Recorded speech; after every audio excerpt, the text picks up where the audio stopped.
Tonight, we get a first look at a new documentary on UAPs and what government officials may know about top secret programs on the subject. It features testimony from 34 high-ranking government officials.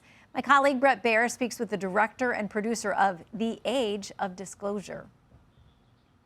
We've had repeated instances of something operating in the airspace over restricted nuclear facilities, and it's not ours. They have both deactivated and activated nuclear weapons with both the United States and Russia. These are otherworldly things that are performing maneuvers that haven't been seen. The UAP activity surrounding nuclear weapons is not a historic issue. It's an ongoing issue.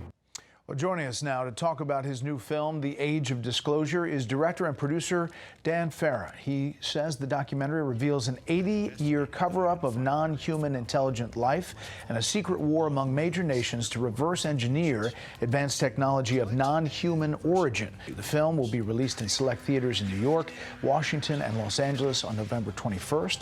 Also available worldwide to purchase and rent on PrimeVideo. Dan, thanks for being here.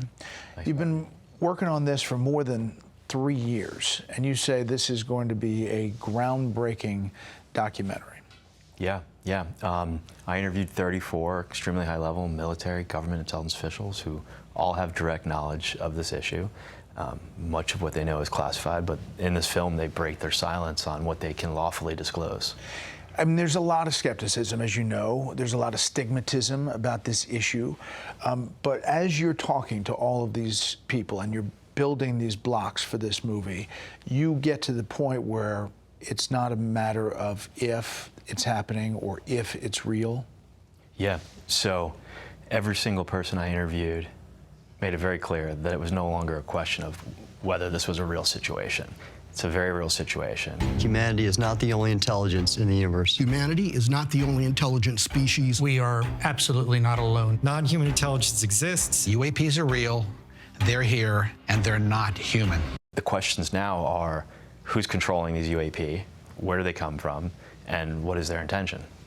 This sounds, I mean, it's hard for everybody to digest. And an 80-year cover-up with a country that keeps it deep and dark, and it hasn't gotten out. That's the tough part for people to buy into. Yeah, so a number of the officials in my film make it clear that a long time ago, this topic was moved away from congressional oversight and even away from the oversight of the President of the United States. And there are certain elements within our government and within defense contractors that have really been gatekeeping the knowledge about this topic. And there are people in this film who are respected in their fields who say they have seen these craft and have seen the recovered non-human bodies. I have seen with my own eyes non-human craft and non-human beings. They go on the record about the fact that there have been crashed craft that have been recovered. In some cases, there's been non-human bodies in these craft, they claim. And these are people who are putting their reputation and their names on the line. You know, often you hear people say, show me the evidence. In my opinion, 34 extremely credible people putting their name and reputation on the line is the best evidence, because we live at a time where you can put a video or a photo out and half the people out there will say it's fake or because AI. AI and everything else. The title is Age of Disclosure, and do you think that this is going to start something bigger? The premise of this is that there is a race to reverse engineer what has been recovered by different countries essentially competing against one another. Yeah, so one of the big reveals in the film that a number of the interview subjects share is that elements of the U.S. government are in a high-stakes secret Cold War race with adversarial nations like China and Russia to reverse engineer technology of non-human origin.